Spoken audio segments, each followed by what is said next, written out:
This is 5G Talent Talk with Kerry Charles, CEO of Broadstaff Talent Solutions. Brought to you by RCR Wireless News and Telecom Careers. Connect at kerrycharles.com. And now, here's Kerry Charles. Today, we're going to talk 5G with tech industry analyst Will Townsend.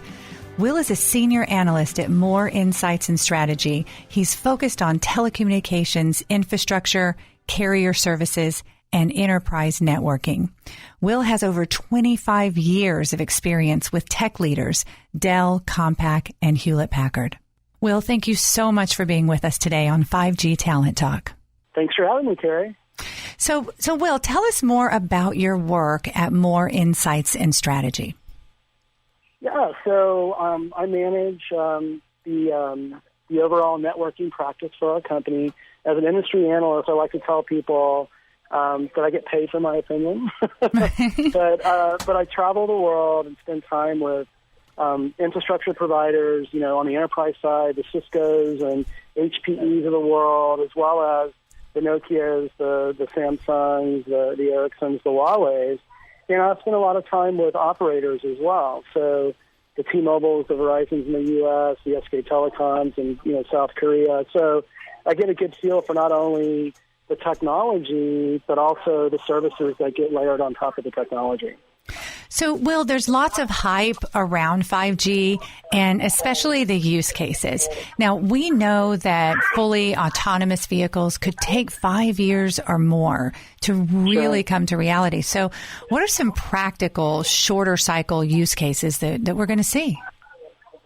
That's a great question. And so I think, there's some out there that we'll never imagine, like, what we saw with ride sharing in a 4G world that we live in today. But from my perspective, one of the most compelling is something that I refer to as extended SME for subject matter expert. And the whole idea is using the 5G technology with very low latency and very fast throughput to deliver near real-time, high-resolution video to support field service applications. And so the idea is you could train, modestly train a group of technicians, have experts at a centralized location, equip these technicians with a very light, innovative form factor, like some of these foldable phone designs that we begin to see from the likes of Samsung and Motorola and Huawei as well in Asia and Europe. And use technologies such as augmented reality to overlay schematics and technical manuals in real time that will help speed the repair of very complex equipment like oil and gas. But there's lots of other applications, within various industries that this is applicable to. And the other effect is it's going to be very disruptive from a cost perspective. So that an operational cost to the actual company, like a Halliburton or an ExxonMobil, in that they don't have to spend the time and effort and the expense in highly training a wide group of people. And I know that you're very focused on the human element of technology. What I think that's going to do, it's going to unlock and create new job opportunities for people as well, because employers will be able to use technology to be able to scale their workforces. Speaking of that new technology, let's talk about Industry 4.0. Well, quite simply, from my perspective, when I think of Industry 4.0, I think of smart manufacturing. So it's taking, technology, which includes connectivity and computing resources. And, there's a lot of talk around cloud, but also edge now. And really, edge is just about taking compute and putting it at the source of data creation. You're going to start seeing this in factories. And so what's really compelling about 5G from a connectivity perspective, that low latency that I was talking to and that fast throughput, is that you can start doing things like connecting machinery via wireless, whereas before it required cable to get the necessary throughput. And you can start doing really innovative things like very tactile operation of robotics or very sensitive manufacturing applications, like, for example, semiconductor and fabs, and I've spent time with Samsung, where I live in Austin, Texas, and they're actually beginning to deploy some of this technology today. So it's real. So how are all these use cases going to affect the enterprise? Well, it's going to disrupt and transform the enterprise. There's a lot of talk about digital transformation, and I think it may be sort of a whitewashed term, but it's all about bringing technology and connectivity to industries that typically have been what I call old school. And so, we talked about Industry 4.0 and smart manufacturing, but they're also going to be and we talked about the field service, aspect as well. These are all disruptive, aspects of deploying 5G. But you're also going to start seeing, I think a lot of disruption, even in healthcare, where you're going to be able to use the connectivity to do things with augmented reality, like I described in that extended SME example, and be able to do things like overlay surgical procedures in real time and improve patient outcomes. So, it's just the tip of the iceberg. I often talk about, again, ride sharing and how that really was a disruptive element and honestly disrupting a taxi cab industry that needed to be disrupted because the service was poor and the follow-through was poor. And so I think the power of 5G is going to do that in ways that we haven't even thought of yet. We are going to see disruption everywhere, I believe. Absolutely. Everywhere. I believe it too. So, Will, give me your thoughts on private networks, CBRS, and licensed spectrum. It's a great question. So in my mind, this is one of the real exciting things that's coming from 5G. And the whole notion around private networks is the ability for an enterprise to use cellular equipment to provide the connectivity. And we talked about smart manufacturing. That's one application. But there are other applications like mining where you can automate a lot of those processes, and that improves worker safety and improves yield in production, say in a mining operation. So it's also, private networking is ideally suited for transportation and logistics. So just this week, Nokia announced that they're going to be deploying a private cellular network to support the new Paris metro refurbishment.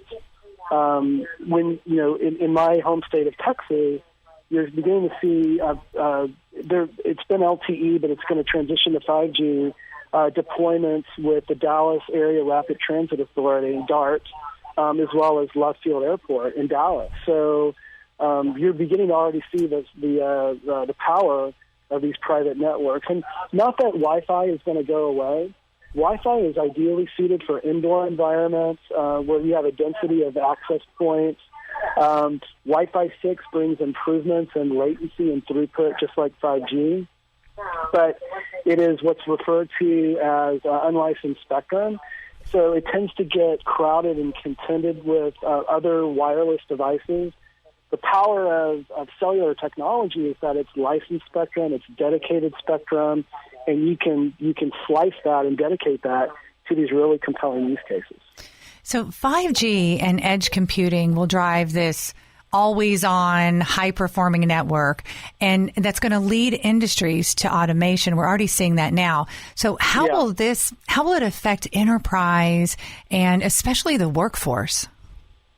It's a great question. So it's going to absolutely improve the productivity of an enterprise. So the best example I can give you is streaming services. So your Netflix or your Hulu. If you can put computing power close to the subscribers that are actually using the service, you can improve the quality of the service. That will reduce churn. Subscribers will be less likely to cancel their Netflix or cancel their Hulu based on poor performance, which is often really a result of your internet service provider, but people don't clearly understand that connection between the internet and their service. And so it's going to be critical in delivering just, in essence, a higher quality of service for not only for consumers, but for enterprises as well. From an enterprise perspective, it's going to make the operation of their networks that much more efficient. Got it. So you talked a little bit about Wi-Fi 6. It promises to transform enterprise wireless networks the same way that 5G is promising to transform cellular wireless communication. So what are the advantages of Wi-Fi 6? Talk about that a little bit more, please. Yeah, so, for indoor applications, it's ideally suited. The other aspect, too, is that, it's all backward compatible. So, an enterprise that has deployed, prior versions of Wi-Fi don't necessarily have to go rip and replace all that equipment. When you look at the cellular side of things, the operators, they upgrade the radio access components of the network, which are those base stations that you see all over the place. And then eventually there's something called core, which is, the equipment that runs the core, the heart of the network. So the advantage of Wi-Fi, it's ideally suited for indoors. It's backward compatible. You don't have to rip and replace is the term that's often used. And the great thing about Wi-Fi 6, a couple of the big improvements are, we talk about lower latency, faster speed, but also it supports a greater number of devices. And if you think about it, workers today, there's a lot of BYOD, right, where you have your cell phone, you might even have a personal, laptop in addition to your work-issued productivity unit.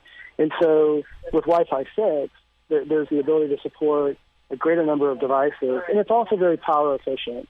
So that, there's this talk around IoT, Internet of Things, and what that's all about is, IoT really represents sort of a new class of devices that are sensors, that manage factory equipment, that manage the cooling and heating in your building. And companies like HPE Aruba are doing really innovative things with Wi-Fi 6 and IoT to create better experiences for employees, like knowing your profile based on your IP address on your cell phone. And as I walk into an office and I walk up to a desk, it might adjust a sit-to-stand height adjustable desk because it recognizes my profile.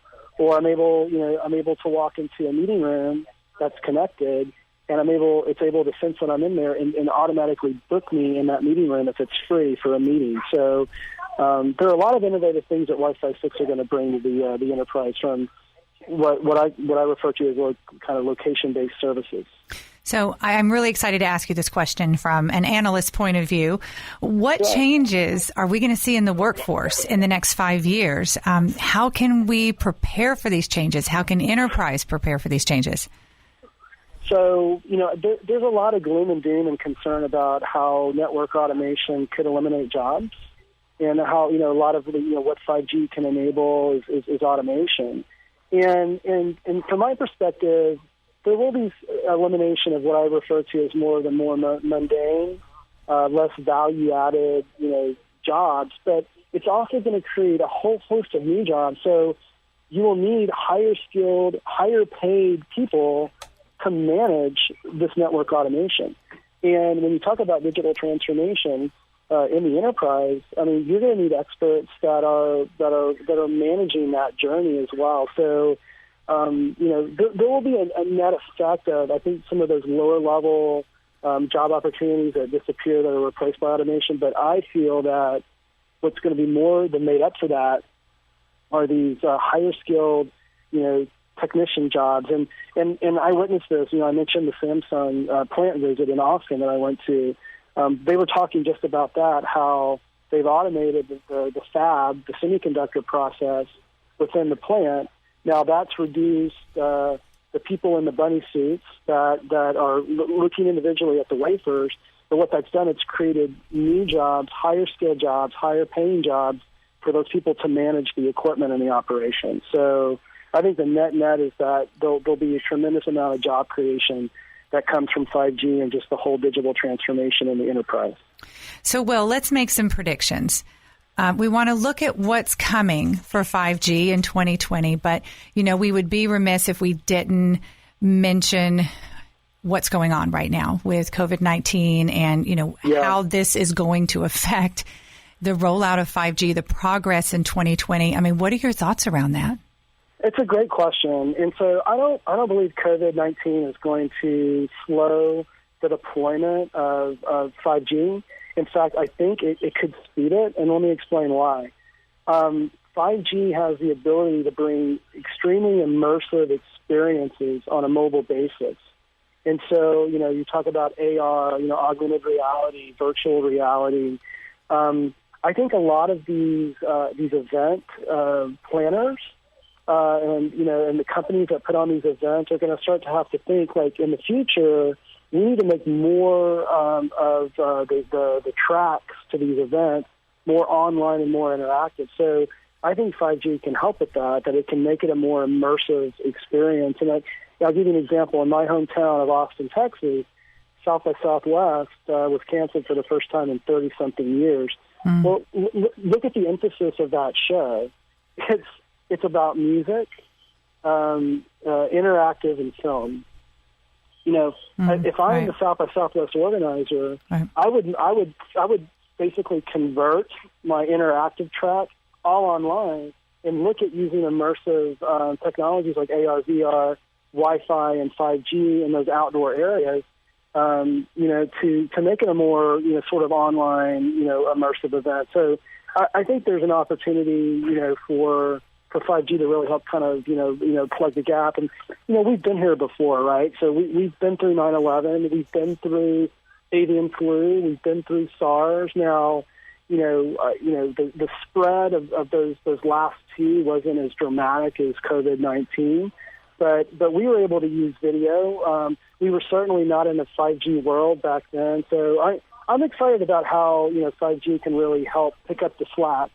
Kind of given this short-term blip, and and hopefully we get to the second half of this year and we're well behind the coronavirus, but I think this could actually accelerate 5G and not affect it negatively.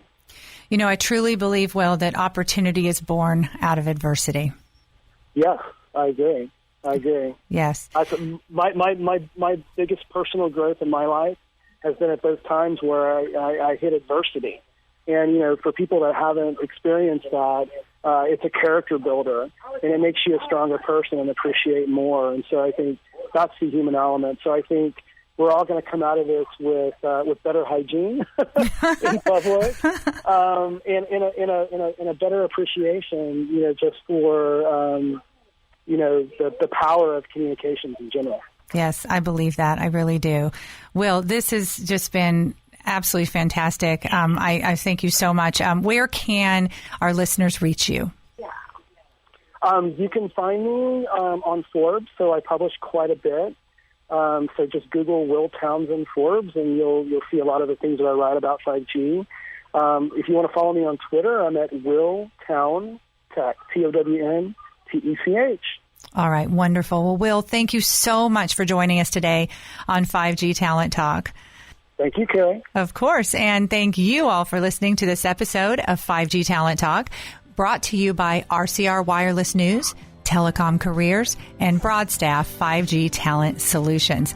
Let's connect at carriecharles.com, and I'll meet you on the next episode. You've been listening to 5G Talent Talk with Carrie Charles, CEO of Broadstaff Talent Solutions. Brought to you by RCR Wireless News and Telecom Careers. Connect with Carrie at carriecharles.com.